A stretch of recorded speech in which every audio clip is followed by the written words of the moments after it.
अनाथ बेटी की किस्मत। सीता एक गरीब भिखारन थी। वह दिन भर इधर उधर से मांग कर अपना गुजारा किया करती थी। चलो आज मंदिर में जाकर देखती हूँ, शायद मुझे वहाँ पर कुछ प्रसाद मिल जाए। वैसे भी अब शाम होने वाली है, यहाँ पर तो मुझे कोई कुछ दे ही नहीं रहा। तभी सीता मंदिर के बाहर बैठकर भीख मांगने लगती है और मंदिर में आते जाते भक्त सीता को प्रसाद और कुछ पैसे दे रहे थे। तभी सीता शाम होने के बाद अपने घर वापस जाने लगती है। तभी वह रोड पार करके अपनी झोपड़ी की तरफ जाने लगती है, क्योंकि उस रोड के उस पार ही सीता की झोपड़ी थी।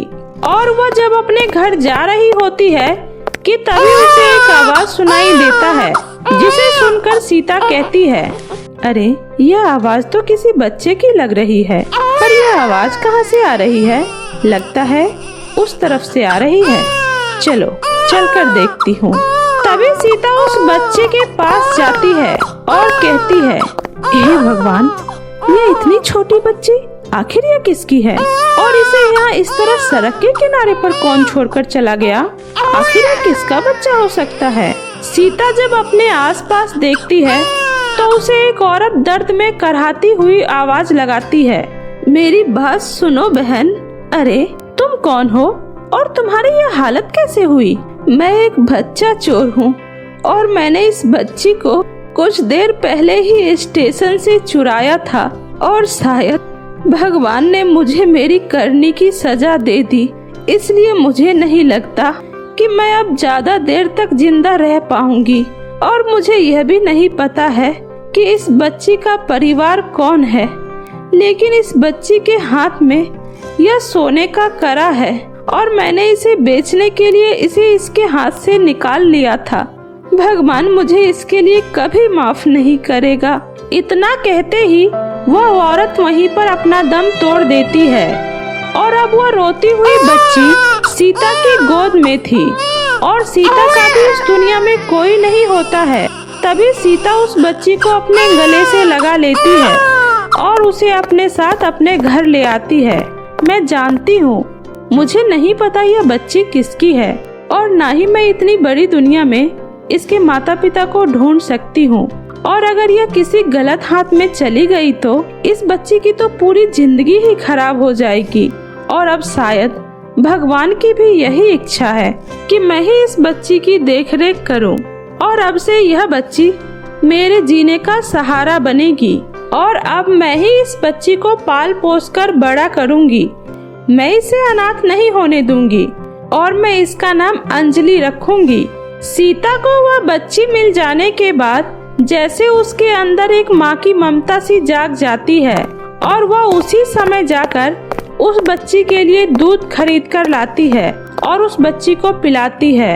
अंजलि के आ जाने के बाद सीता ने तब भीख मांगने जाना बंद कर देती है, क्योंकि अब वो ज्यादातर समय अंजलि की देखभाल करने में निकाल देती थी। अरे अब मैं अंजलि को घर में अकेला छोड़कर भीख मांगने नहीं जा सकती और भीख के पैसों से मैं अपनी बच्ची को नहीं पालूंगी। मैं अपनी अंजलि के लिए कहीं पर भी मजदूरी करूंगी, लेकिन अब भीख नहीं मांगूंगी। हाँ, यही सही रहेगा। मैं कल ही काम की तलाश में जाऊंगी। अगले दिन सीता अंजलि को गोदी में लिए काम की तलाश में निकल पड़ती है। उसे एक जगह मजदूरी का काम मिल जाता है और सीता अंजलि को वहीं एक कपड़े में लिटाकर सारा दिन मेहनत मजदूरी करने लगती है और शाम को जो भी पैसे मिलते उससे वह दूध और सब्जियां खरीदती है। और ऐसे ही अब हर रोज सीता मेहनत मजदूरी करने लगती है। एक दिन वहाँ के ठेकेदार ने सीता से कहा, अरे सीता बहन, तुम्हारी नजर में कोई साफ सफाई करने वाली औरत हो तो मुझे बताना। मेरे घर में इस समय नौकरानिन की बहुत जरूरत है। अरे भैया जी, अगर आपको सही लगे तो क्या आप यह काम मुझे दे सकते हैं? मैं बहुत अच्छे से काम करूंगी। अरे तो इसमें हमें क्या परेशानी हो सकती है? जो पैसे हम दूसरे को देंगे तो वही पैसे तुम ले लेना।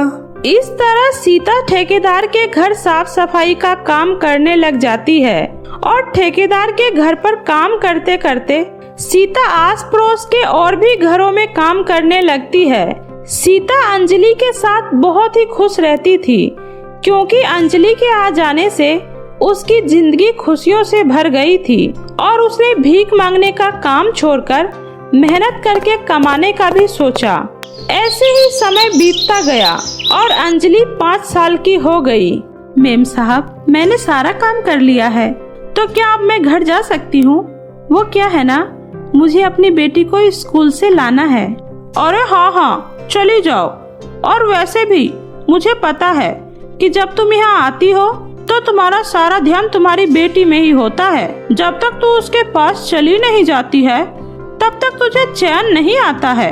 अरे वो स्कूल ही तो गई है, तो इसे लेकर इतनी चिंता क्यों करती है? हमारे भी तो बच्चे स्कूल जाते हैं, तो हम तो इतना परेशान नहीं होते जितना कि तू हो जाती है। मेम साहब, यह तो मुझे भी नहीं पता कि मैं इतनी चिंता क्यों करती हूँ। अच्छा, अब मैं चलती हूँ मेम साहब। सीता के मन में जो डर था वह यह था कि अंजलि उसकी बेटी नहीं है, इसलिए वह उसे खोने से डरती थी। अरे माँ, आप कहाँ रह गई थी? स्कूल की छुट्टी तो कब की हो गई? अरे मेरी बच्ची, वो मैं मेम साहब के यहाँ चली गई थी, इसलिए आने में मुझे थोड़ी देरी हो गई। मुझे माफ कर दे बेटी। अरे माँ, मेरा आइसक्रीम खाने का मन कर रहा है, आप मुझे दिलवा दो ना। अच्छा, तुम यही खड़ी रहो, मैं आइसक्रीम लेकर आती हूँ। सीता अंजलि के लिए आइसक्रीम लेने चली जाती है। तभी एक कार वाला अंजलि के बगल से निकलता है, जिससे धक्का लगने से अंजलि नीचे गिर जाती है। तभी सीता भागते हुए आती है और कहती है, अरे मेरी बच्ची, तू ठीक तो है ना? अरे तुम लोगों से देखकर नहीं चलाई जाती गाड़ियाँ? अंधे हो गए हो क्या? अगर मेरी बच्ची को चोट लग जाती तो मैं तुझे नहीं छोड़ती। अरे अंजलि बेटी, तुम सच में ठीक तो हो ना? तुम्हें चोट तो नहीं आई ना बेटी? अरे माँ, आप चिंता मत करो, मैं बिल्कुल ठीक हूँ। मुझे तुझे यहाँ अकेला छोड़कर जाना ही नहीं चाहिए था। चलो बेटी, हम घर चलते हैं। सीता के मन में ऐसा डर हमेशा ही बना रहता था, इसलिए वो अंजलि का बहुत ख्याल रखती थी। ऐसे ही समय बीतता गया और अंजलि बड़ी हो गई और कॉलेज की पढ़ाई खत्म करने के बाद अंजलि को एक बहुत ही अच्छी नौकरी लग जाती है। अरे माँ, मेरी नौकरी लग गई है और महीने के पूरे 20,000 सैलरी मिलेगी। देखना माँ, अब मैं धीरे धीरे कितना पैसा कमाऊंगी, फिर तुम्हें मेरे लिए दूसरे के घरों में काम नहीं करना पड़ेगा और फिर मैं अपनी माँ को सिर्फ आराम दूंगी, आराम। बस आप ऐसे ही मुझे अपना प्यार देती रहो। मेरा सारा प्यार तो हमेशा मेरी बच्ची के साथ ही है। तू बैठ बेटी, मैं अभी तेरे लिए खाना लेकर आती हूँ। अंजलि खाना खा लेती है। तभी अंजलि की दोस्त शिवानी उसे बुलाने आती है। अरे ओ अंजलि, जल्दी बाहर आओ वरना हमें देर हो जाएगी। अरे माँ, मैं अभी थोड़ी देर में आती हूँ, वो मैं शिवानी के साथ बैंक जा रही हूँ, कुछ काम है। ठीक है अंजलि बेटी, आराम से जाना, ठीक है। तभी अंजलि शिवानी के साथ बैंक जा रही होती है कि तभी एक बड़ी सी गाड़ी स्पीड से आती है और उन दोनों को टक्कर मारकर वहां से चली जाती है। शिवानी दूसरी तरफ से चल रही थी, इसलिए उसे ज्यादा चोट नहीं आती है, लेकिन अंजलि को बहुत ज्यादा चोट लग जाती है। तभी आसपास के लोग उन लोगों को हॉस्पिटल ले जाते हैं। अंजलि अभी भी बेहोश पड़ी होती है। तभी सीता भागते हुए हॉस्पिटल पहुंचती है और अपनी बेटी को ऐसी हालत में देखकर फूट फूट कर रोने लगती है। अरे मेरी बच्ची, यह क्या हो गया? कोई तो मेरी बच्ची को ठीक कर दो, यह मेरी बच्ची के साथ क्या हो गया? आंटी जी, आप बिल्कुल चिंता मत करिए, अंजलि बिल्कुल ठीक हो जाएगी। इस हॉस्पिटल में बहुत ही अच्छे अच्छे डॉक्टर हैं और यहाँ के सबसे बड़े डॉक्टर नंदलाल जी हैं और वह एक बहुत बड़े जाने माने डॉक्टर हैं। वो अभी आते ही होंगे, देखना वो अंजलि को बिल्कुल ठीक कर देंगे। तभी थोड़ी देर में डॉक्टर नंदलाल जी वहाँ पहुँच जाते हैं। डॉक्टर नंदलाल उस हॉस्पिटल के सबसे सीनियर डॉक्टर थे। सर, पेशेंट की हालत बहुत ही नाजुक है, उसके सर में गहरी चोट आई है और पेशेंट का खून भी बहुत बह गया है। तुम लोग ऐसा करो, पेशेंट को जल्दी से ऑपरेशन थिएटर में ले जाने की तैयारी करो। डॉक्टर साहब, आप मेरी बच्ची को बचा लो, उसके सिवा मेरा इस दुनिया में कोई नहीं है। नहीं डॉक्टर साहब। अंजलि को ऑपरेशन थिएटर में लाया जाता है और डॉक्टर नंदलाल अंजलि का ऑपरेशन करने लगते हैं। तभी उनकी नजर अंजलि के हाथों में पड़े उस कड़े पर जाती है। यह देखकर डॉक्टर नंद किशोर चौंक जाते हैं और उनकी आंखों में आंसू आ जाता है और उनके हाथ भी कांपने लगते हैं। लेकिन फिर वो अपने आप को संभालते हुए अंजलि का ऑपरेशन करते हैं और ऑपरेशन सफल होता है। ममता, हमारी बेटी काव्या हमें मिल गई है। तुम बस जल्दी से हॉस्पिटल आ जाओ। क्या आप सच कह रहे हैं? हमारी खोई हुई बेटी काव्या हमें मिल गई? मैं अभी हॉस्पिटल आ रही हूँ जी। अंजलि डॉक्टर नंदलाल की बचपन में खोई हुई वही बेटी होती है जो सीता को कई सालों पहले रोड पर मिली थी। तभी सीता डॉक्टर और उसकी पत्नी ममता को सारी सच्चाई बताती है। अंजलि बेटी, मुझे माफ कर दो, मैंने तुमसे यह सच्चाई छुपाई। बेटी, तुम्हारे असली माता पिता यही हैं। मैं तुम्हारी कुछ नहीं लगती। मैंने तो बस तुम्हें पाल पोस कर इतना बड़ा किया है। नहीं माँ, तुम मेरी पूरी जिंदगी हो। तुम मेरे लिए मेरा सब कुछ हो। अरे, जिस माँ ने मुझे पाल पोस कर इतना बड़ा किया, मेरे लिए दिन रात लोगों के घरों में काम किया, आज मैं उस माँ को छोड़कर किसी और के पास भला कैसे जाऊँ? नहीं माँ, मैं ऐसा नहीं कर सकती। मेरे लिए तो आप ही मेरी दुनिया हो माँ। मैं आपको छोड़कर कहीं नहीं जाऊंगी। अंजलि सही कह रही है। आपने जो किया है आजकल के जमाने में वह कोई नहीं कर सकता। लेकिन अंजलि बेटी, हमारा भी इस दुनिया में तुम्हारे सिवा कोई नहीं है। इसलिए आज से तुम्हें और सीता बहन को कहीं पर भी जाने की कोई जरूरत नहीं है। हम सब मिलकर एक साथ रहेंगे। अंजलि के लिए सीता ही उसकी माँ थी, लेकिन साथ ही साथ वो अपने असली माता पिता के साथ भी कुछ गलत नहीं करना चाहती थी। इसलिए उस दिन से वह सीता के साथ उनके असली माता पिता के घर में रहने लग जाती है। अब अंजलि के आ जाने से उसके असली माता पिता के जीवन में भी खुशियाँ आ जाती है और अब सभी लोग एक साथ मिलकर प्यार से खुशी खुशी रहने लग जाते हैं। तितली बनी एक प्यारी राजकुमारी। एक बार की बात है, बहुत दूर के राज में एक रानी रहती थी जिसके 3 बेटे थे, एरिक, रोहन और एंथनी। रानी को हमेशा ही अपने तीनों बेटों की शादी की बहुत ही फिक्र लगी रहती थी। एक बार रानी अपने शाही गुरुमा को अपने कक्ष में बुलाती है। आपने मुझे याद किया महारानी? हाँ गुरुमा, मुझे आपसे कुछ जरूरी बात करनी है। आइए बैठिए। गुरुमा, आपको तो पता ही है, अब मैं पहले की तरह नहीं रही। उम्र के इस पड़ाव में कब आंखें बंद हो जाए कुछ पता नहीं। अब वक्त आ गया है कि मैं अपना तख्तो ताज अपने बेटे में से किसी एक को दे दूं। लेकिन उससे पहले मैं ये चाहती हूँ कि मेरे बेटे शादी कर ले। बताइए, शादी के लिए कौन सा मुहूर्त सही रहेगा गुरुमा?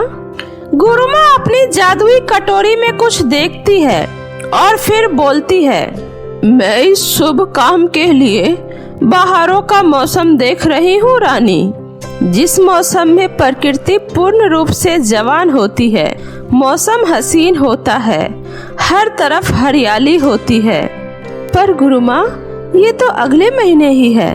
जी हाँ मेरी महारानी, इसी नए मौसम में 7वें दिन आपके बेटे अपनी दुल्हनों को चुनेंगे, जैसे बरसों से इस शाही महल की परंपरा चली आ रही है, ठीक वैसे ही। जी बिल्कुल गुरुमा। सेनापति, सभी राज्यों को निमंत्रण भेज दिया जाए। जी महारानी।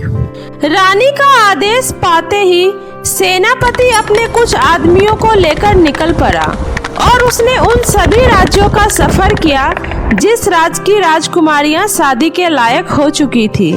सभी राज्यों के राजा इस दावत से बहुत खुश थे। इधर महारानी ने भी ये खबर अपने तीनों बेटों को दी। यह सुनकर तीनों भाई बहुत खुश हुए, लेकिन एरिक और रोहन अपने छोटे भाई एंथनी को बिल्कुल भी पसंद नहीं करते थे, क्योंकि वह तीनों भाई में सबसे खूबसूरत और अलग था। उसका रहमदिल बर्ताव की वजह से लोग उसे बहुत पसंद करते थे। वह खूबसूरत होने के साथ साथ बहादुर और बुद्धिमान भी था, जिस वजह से वो तीनों राजकुमार में सबसे चहीता था, जो असली राजा बनने का हकदार था। लेकिन एरिक और रोहन ऐसा होते हुए नहीं देख सकते थे। अगर ये राजा बन गया तो फिर तो हमारी औकात नौकरों की तरह हो जाएगी। हम ऐसा नहीं होने देंगे भैया। मेरे पास एक प्लान है, चलिए मेरे साथ। इतना बोलकर वो दोनों भाई एक जादूगरनी के पास जाते हैं और उनसे कहते हैं, कुछ ऐसा करो जिससे एंथनी को पूरे राज्य के सामने शर्मिंदा होना पड़े। मैं तुम दोनों के अंदर के जलन को देख सकती हूँ। एक सच्चा रिश्ता खून से बनता है, वह तो एक दूसरे के प्रति करुणा और खुशी से बनता है। ऐसा लगता है अपने भाई एंथनी के लिए तुम दोनों ऐसा कुछ महसूस नहीं करते हो। इसका मतलब तुम्हारा उससे कोई रिश्ता ही नहीं है। हम यहाँ तुम्हारी बकवास सुनने नहीं आए हैं। तुम ये बताओ, तुम हमारी मदद कर सकती हो या नहीं? हाँ, क्यों नहीं। मैं तो तुम जैसे लोगों की निगेटिव एनर्जी से ही जिंदा हूँ। आओ, गोले पर अपना हाथ रखो ताकि मैं तुम दोनों के अंदर के निगेटिविटी को बाहर निकाल सकूं और बदले में तुम्हारी जो इच्छा है उसे पूरी कर सकूं। राजकुमार मान जाते हैं। उसने वैसा ही किया जैसा उस जादूगरनी ने उसे करने के लिए कहा था।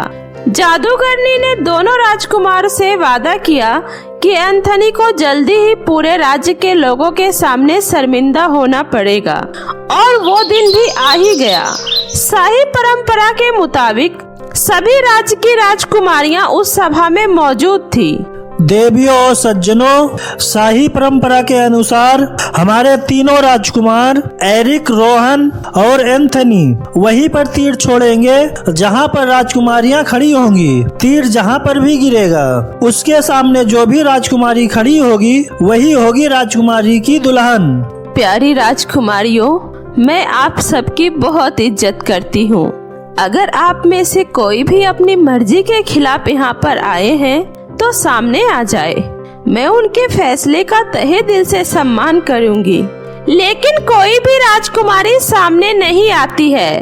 वो सब राजकुमारी अपनी मर्जी से वहाँ आई थी। चलो ठीक है, कार्य को आरंभ किया जाए। एरिक, पहले तुम्हारी बारी है बेटा। एरिक ने रोहन की तरफ देखा और मुस्कुराया। उसने अपना कमान उठाया और आसमान की तरफ तीर चला दिया। तीर हवा में उड़ते हुए रामगढ़ की राजकुमारी के सामने जा गिरा। अब रोहन की बारी थी। उसका तीर सीधा पाखों की राजकुमारी के सामने जा गिरा। अब सबसे आखिरी में एंथनी की बारी थी। एंथनी ने सबसे पहले अपनी माँ की तरफ देखा और सर झुकाया। फिर वह कमान में से तीर निकाला और आसमान में छोड़ दिया। लोग खुशी के मारे चिल्ला रहे थे। तीर सीधा हवा को चीरते हुए ऊपर गया, पर एंथनी को क्या पता था कि अगले ही पल उसके साथ क्या होने वाला है। वो जादूगरनी भी उसी भीड़ में बैठी थी। उसने तीर की तरफ अपनी जादुई छड़ी घुमा दी और उसका जादू काम कर गया। तीर राजकुमारी से होते हुए सीधा जंगल की तरफ जा गिरा। जब सभी लोग तीर को ढूंढने जंगल की तरफ गए तो उन्होंने देखा कि तीर की नोक पर एक तितली बैठी है। अरे ये क्या? राजकुमार एंथनी को अब एक तितली से शादी करनी पड़ेगी? नहीं, ऐसा हरगिज नहीं हो सकता। माँ, हम अपने शाही रिवाजों के लिए जाने जाते हैं। हमें इसे पूरा करना ही होगा। ये आपकी और हमारे राज्य की इज्जत का सवाल है। उसके बाद महारानी राजी हो जाती है। तभी एंथनी आगे आता है और बोलता है, माँ, मैं अपनी शाही रिवाजों की इज्जत करता हूँ। मैं इस रिवाज को निभाऊंगा और मैं इस तितली को ही अपना हमसफर बना लूंगा। पर बेटे। माँ, लोग आपकी इज्जत करते हैं। मैं आपकी या इस राज्य की शान को कभी कम नहीं होने दूंगा। फिर क्या था? एंथनी तितली को अपने साथ महल में ले आया। दिन गुजरे। एरिक और रोहन तो शान से अपनी बीवियों के साथ घूमते फिरते, लेकिन इधर एंथनी की जिंदगी पूरी तरह से बदल गई। वह जहाँ कहीं भी जाता, लोग उसके पीछे बातें बनाते और उस पर हंसते, लेकिन एंथनी ने उस तितली को कभी अकेला नहीं छोड़ा। वो जहाँ कहीं भी जाता, तितली को हमेशा साथ लेकर जाता। पर जैसे जैसे वक्त गुजरता रहा, राजकुमार एंथनी को भी अब हर जगह अपने साथ तितली को ले जाने में शर्म महसूस होने लगी। पड़ोसी राज्य के राजकुमार और राजकुमारियां महफिलों और पार्टियों में एंथनी से दूरी बनाकर रखते थे और कोई भी उससे बात नहीं करता था। इस रवैये को देखते हुए एंथनी ने एक दिन बिना तितली को साथ लिए महफिल में जाने का फैसला किया। मुझे माफ करना, पर मैं अब ये और नहीं कर सकता। मैं तुम्हें हर जगह अपने साथ नहीं ले जा सकता। तुम जब तक चाहो इस महल में रह सकती हो। एंथनी जब बिना तितली के महफिल में पहुंचा, तो उसे एक बड़ी सी बहुत ही खूबसूरत लड़की दिखी, जो दुनिया की सबसे खूबसूरत लड़की थी। एंथनी उसे देखकर देखता ही रह गया। क्या आप मेरे साथ डांस करोगी? उस लड़की ने कोई जवाब नहीं दिया, बस अपना हाथ उसके हाथ में देकर उसके साथ नाचने लगी। एंथनी आज बहुत खुश था कि वह इतनी खूबसूरत लड़की के साथ डांस कर रहा है। तुम्हारा क्या नाम है? उस लड़की ने कोई जवाब नहीं दिया। उसके आंखों में आंसू थे और वह वहां से चली गई। एंथनी आज जब घर पर आया, तो वह उसी लड़की के बारे में सोच रहा था। उसने आज तितली की तरफ देखा तक नहीं। क्या वो एक राजकुमारी है? अगर है भी तो वह किस राज की राजकुमारी हो सकती है? अगले दिन एंथनी फिर से उस महफिल में उसी उम्मीद से गया कि शायद वह लड़की उसे दोबारा मिल जाए। वह वहां जाकर उस लड़की से मिलकर बहुत ही ज्यादा खुश हुआ। मुझसे कल कोई अनजाने में भूल हो गई क्या? तुम्हारे ख्यालों में कल मुझे नींद नहीं आई? कुछ तो बोलो, ऐसे चुप ना रहो। यह सुनकर उस राजकुमारी की आंखों में फिर से आंसू आ गया और वह बोली, मेरा नाम हिना है। हिना, मैं तुम्हें बहुत पसंद करने लगा हूँ। मैं तुम्हारे बिना नहीं रह सकता। पर तुम्हारी जिंदगी में तो पहले से ही कोई है ना? नहीं, वो तो एक बहुत बुरा मजाक था जो मेरी किस्मत ने मेरे साथ किया। फिर भी मैंने उसे निभाया है। जब से तुम्हें देखा है, मैं किसी चीज के बारे में सोच ही नहीं पा रहा हूँ। ठीक है, जाओ, पहले अपने साथी को वहीं छोड़ दो जहाँ से तुमने उसे चुना था।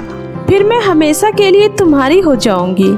सच में? मैं अभी जा रहा हूँ। उस रात एंथनी घर आकर उस तितली को लेकर उस जंगल में छोड़ने गया जहाँ से वह उसे लेकर आया था। पर जैसे ही उसने उसे नीचे रखा, तितली में से एक तेज रोशनी हुई और वह एक खूबसूरत लड़की में बदल गई। राजकुमारी हिना? हाँ, मुझे लगा तुम बाकी लोगों से बहुत ही अलग हो, लेकिन तुम भी उन्हीं लोगों में से हो। मैं कुछ समझा नहीं। क्या तुम ही तितली थी? हाँ, ये एक इम्तिहान था जिसमें तुम फेल हो गए। हालांकि कोई तितली से प्यार करे, मैं ये नहीं कहती, लेकिन मुझे तुमसे ये उम्मीद नहीं थी कि तुम उस तितली को खुद से कभी अलग करोगे। तुम बदल चुके हो एंथनी, तुम्हारा दिल बदल गया है। तुम भी बाकी लोगों की तरह ही स्वार्थी हो गए हो। मेरे दिल में तुम्हारे लिए बहुत प्यार है, पर अब हम कभी साथ नहीं रह सकते। इतना बोलकर वह तितली बनकर वहाँ से उड़ गई। नहीं हिना, मुझे माफ कर दो। मेहरबानी करके वापस आ जाओ। राजकुमार बिलख बिलख कर रोने लगा, पर बहुत देर हो चुकी थी। वह उस पेड़ के नीचे बैठकर रोता रहा और माफी मांगता रहा। 10 दिन और 10 रात वह बिना कुछ खाए पिए उसी पेड़ के नीचे बैठा रोता रहा। उसका चेहरा फीका और बेजान पड़ गया, पर वह बार बार एक ही बात बोलता रहा, माफी, प्लीज मुझे माफ कर दो। तभी हिना वहाँ आई और उसे उठाया। हिना, तुम वापस आ गई? कैसे नहीं आती? आखिर तुम्हारा प्यार सच्चा है और मैं ये जान चुकी हूँ। और फिर उसके बाद हिना और एंथनी एक दूसरे से शादी करके खुशी खुशी राजमहल में रहने लगे। तो मेरे प्यारे दोस्तों, कैसी लगी आपको मेरी ये कहानी? मुझे कमेंट करके जरूर बताएं। कहानी अच्छी लगी हो तो इसे अपने दोस्तों के साथ भी शेयर करें। और हाँ दोस्तों, अगर आपने अब तक मेरे चैनल जादुई टीवी को सब्सक्राइब नहीं किया है तो जल्दी से नीचे लाल बटन दबाकर अभी सब्सक्राइब कर ले। तो मिलती हूँ ऐसे ही फिर किसी नई मजेदार जादुई कहानी के साथ। तब तक अपना ध्यान रखें। बाय बाय दोस्तों।